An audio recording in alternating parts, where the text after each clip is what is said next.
Live from downtown Detroit, Local 4 News at 11 starts now.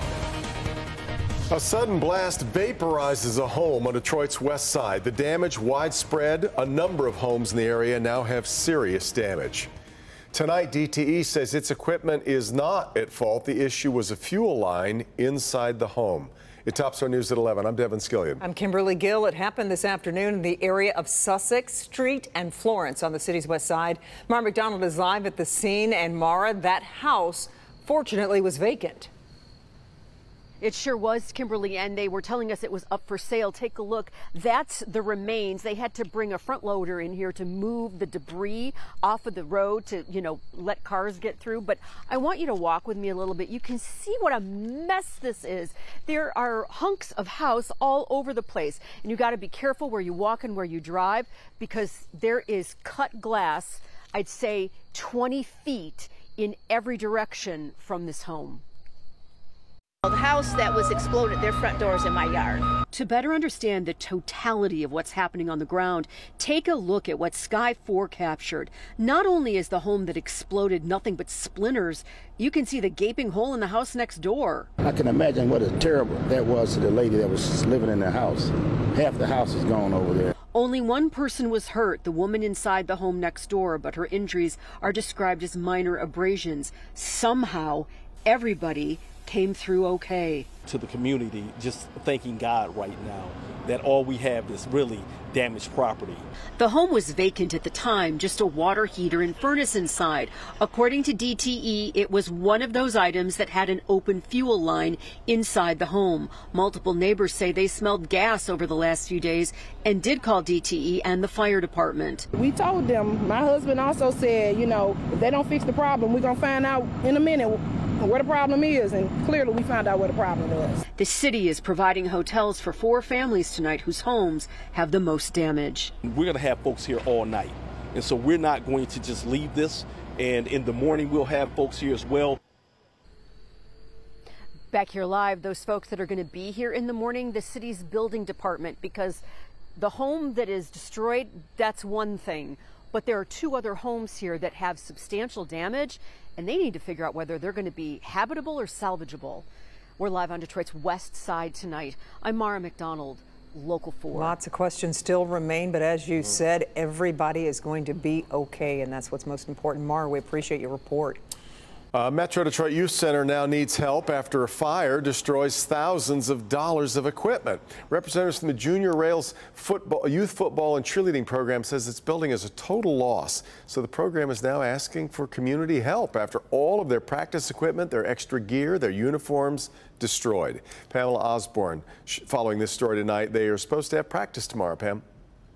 Well, as you can see for yourself, that building, a complete and total loss, but so was everything inside. This is one of the football helmets that they had stored inside of the building. The fire chief tells me that roof collapsed within minutes of them arriving on scene. These kids, they're about halfway through this season. Still not clear what caused that fire to start, but what is clear is this is having an impact on the rest of their season.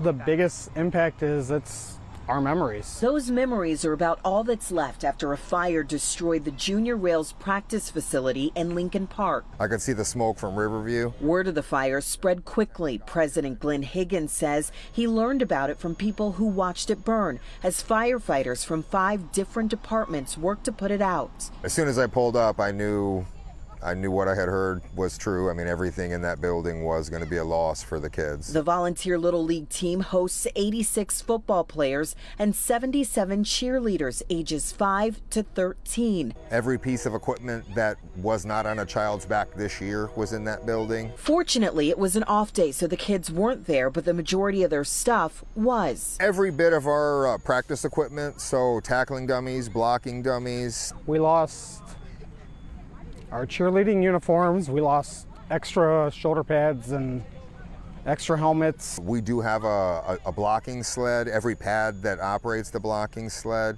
Years of trophies, pictures, but it hurts. Sure, the building is a total loss and some of the items inside can't be replaced, but those leading the team are taking their own advice on how to move forward. We talk to especially the boys a lot about the next play only being the important play. Whatever happened in the last play is already over with. The next play for us is rebuilding, but there's nothing that we can do about what happened today. All we can do is move forward. We're talking about tens of thousands of dollars worth of equipment that was lost, but as you heard, they are not dwelling on that. They have a practice on Tuesday, a game on Saturday. This community already thinking of the ways they may be able to help this football team get through the rest of their season. Lincoln Park Nutrition is having a fundraiser on Tuesday where they're donating a portion of their proceeds to the team, and other teams even are stepping up to figure out how they can best help and support these kids and get them through the rest of their season. Reporting in Lincoln Park, I'm Pamela Osborne, Local 4. All right, Pamela, by the way, the cause of that fire still under investigation. In a Local 4 News update, a stretch of the Lodge Freeway remains closed after a deadly crash there happened this afternoon in the southbound lanes at Chicago.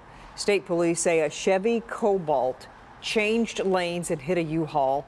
They say the 32-year-old driver died. An adult and 3 children inside the car suffered minor injuries. 2 people inside the U-Haul were not hurt. Drivers can get back onto the Lodge at West Grand Boulevard while the investigation continues. Detroit News is reporting tonight the UAW submitted a response to an offer by General Motors made on September 21st. That comes as the strike of the big 3 automakers now heads into a 3rd week. Tonight, here's where things stand. General Motors indefinitely laying off about 160 workers at plants in both Ohio and Indiana. On Friday, the UAW expanded the strike for the 2nd time, targeting GM's Lansing Delta Township Assembly Plant and a Ford plant in Chicago. Right now, negotiations continue. The UAW says formal talks are taking place between GM and Stellantis. New at 11, Congressman Matt Gaetz moved ahead in his attempt to oust Speaker Kevin McCarthy from the top House leadership post. He offered a motion to vacate the chair on the House floor. It's a rare procedural move that can be used to force a vote to remove the Speaker. It would need a majority to succeed. Conservatives have threatened to oust McCarthy over relying on Democratic votes as he did to advance legislation staving off a government shutdown Saturday. Following the move by Gaetz, McCarthy posted, quote unquote, "Bring it on social media.